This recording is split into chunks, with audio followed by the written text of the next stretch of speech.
Alors, bonjour, vous êtes le ministre des Mines et de la Géologie de la RCA, Monsieur Rufin Benham Beltoungou. Bienvenue chez nous à Sputnik et en Russie. Merci d'avoir accepté de nous accorder cette interview. Merci Madame, bonjour. Bonjour. Alors, Votre Excellence, d'abord, qu'en dites-vous de la coopération avec la Russie dans le secteur minier? Et y a-t-il des perspectives de coopération desquelles vous allez discuter lors de votre séjour en Russie? Oui, je voudrais d'entrée de jeu préciser que la coopération avec la Russie dans tous les domaines se porte à merveille.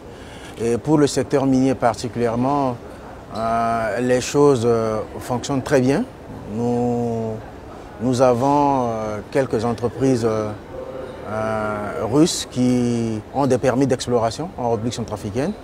Et de l'autre côté également, quand nous étions là, au mois de novembre dernier, dans le cadre du processus de Kimberley, nous en avons également rencontré, certains responsables qui ont marqué leur volonté d'aller en République centrafricaine. Donc nous attendons leur venue en RCA. Oui, et ce sont quelles entreprises russes qui sont susceptibles d'entrer sur le marché là? Bon, nous avons, particulièrement dans le domaine d'exploration, de recherche, nous avons discuté avec Rosgeologia. Vous avez déjà signé un contrat avec Rosgeologia en novembre 2021, oui? Exactement. Alors, pour Rosgeologia, à quel stade sont les travaux ils devraient produire une carte géologique complète de la RCA, c'est vrai.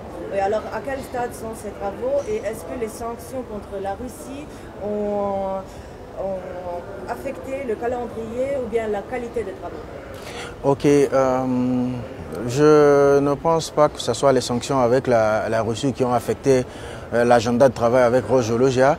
Nous avons connu des difficultés d'ordre juridique et technique après la signature de ce contrat-là, que nous travaillons. Actuellement, nous travaillons ensemble avec Rosgeologia pour pouvoir régler cela. D'ailleurs, je mettrai à profit ma visite ici en Russie pour pouvoir discuter avec eux, pour voir comment nous allons très rapidement relancer ce partenariat. En fait, l'accord avec Rosgeologia traitait effectivement, comme vous l'avez dit, de l'élaboration d'une carte géologique à partir des travaux d'exploration. Et donc, nous pensons très rapidement pouvoir rediscuter avec eux pour voir dans quelle mesure nous allons relancer cette activité et relancer ce partenariat. Donc les travaux n'ont pas encore commencé dans ce groupe? Les travaux n'ont pas encore commencé. Ok, d'accord. Et est-ce qu'il y a des accords d'exploitation signés avec la Russie dans le secteur minier? Exploitation, véritablement non. Il n'y a pas. Actuellement, en République centrafricaine, il n'y a pas encore une mine en exploitation.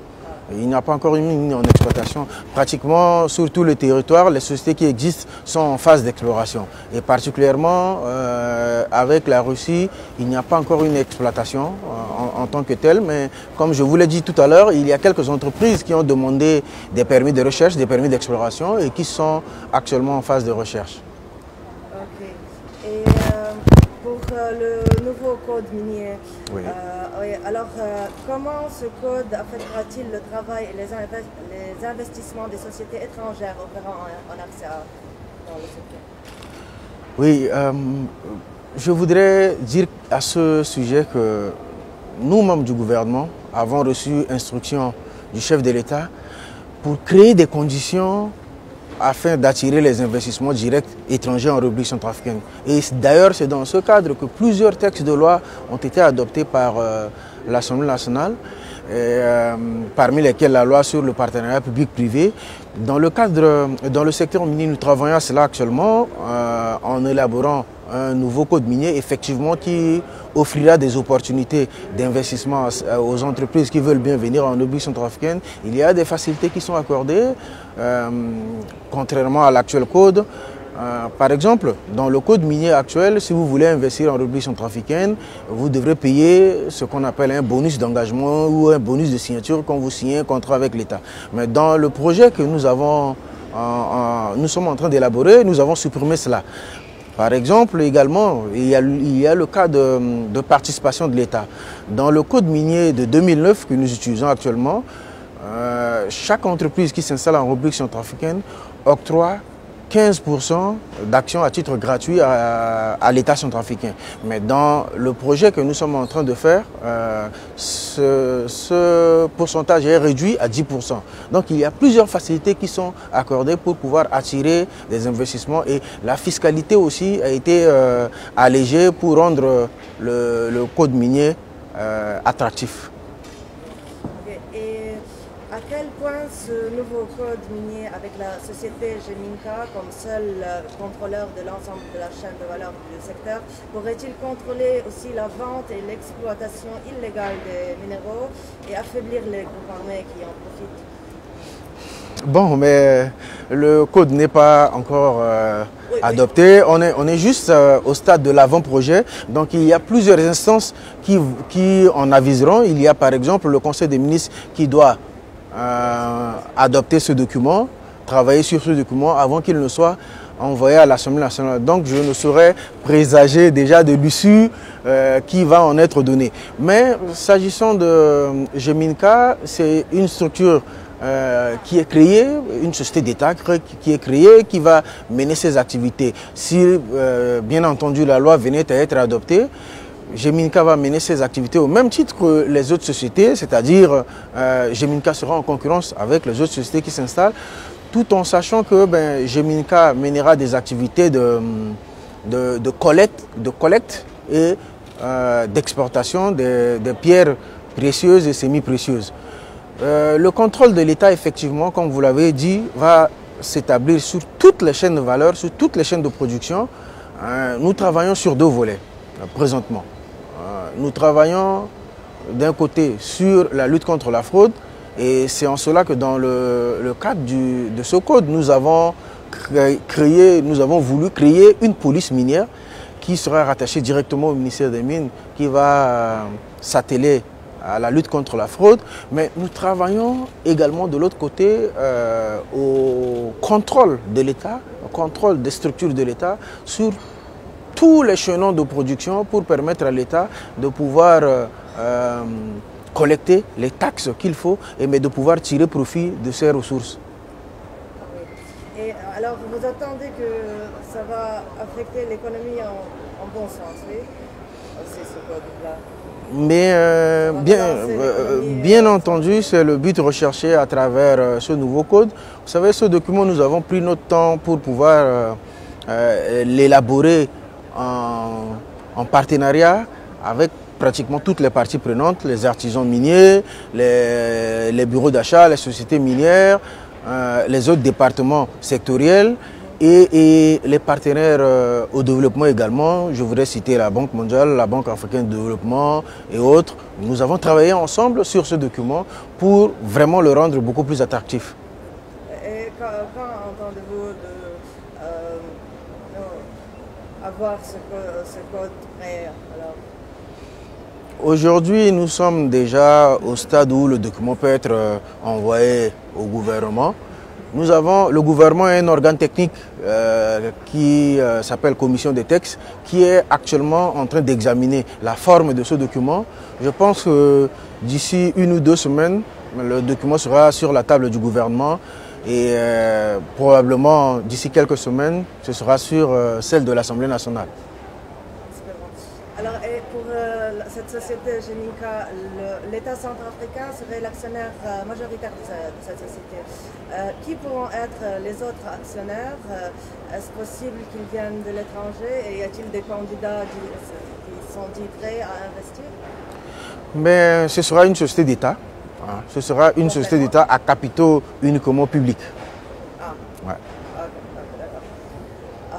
Ok, d'accord. Et pour une question sur Alrosa, alors vu que Alrosa, l'entreprise russe de diamants, subit actuellement des sanctions qui l'empêchent d'accéder au marché de diamants, alors la RCA a-t-elle la capacité de remplacer cette société russe sur le marché et que serait nécessaire pour le faire?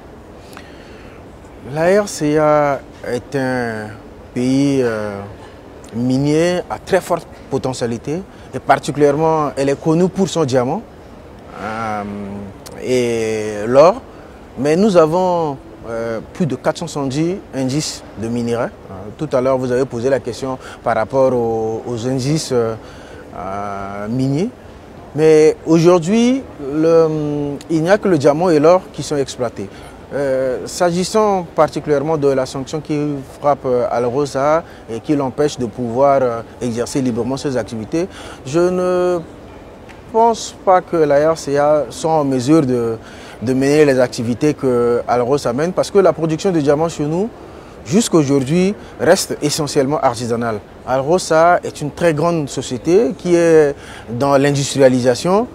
Mais nous pensons qu'avec le travail que le gouvernement est en train de faire, nous aurons dans les années à venir des mines industrielles. À ce moment-là, nous pouvons valablement prétendre occuper une place assez importante sur l'échiquier international en termes de production de diamants. Mais pour l'instant, nous ne pourrons pas être en mesure de faire ce que Alrosa fait. Votre Excellence, pour ma dernière question, alors pourriez-vous nous dire que distingue Bangui des autres pour les investisseurs dans le domaine minier, dans le secteur minier? Comment attirer les investisseurs? Déjà, je voudrais préciser à ce sujet que, en termes de qualité de minerais, parlant particulièrement de diamants et or, le diamant centrafricain, c'est un diamant de joaillerie. Et l'or centrafricain également, c'est de l'or de meilleure qualité. Ces minéraux en eux-mêmes attirent déjà des investisseurs.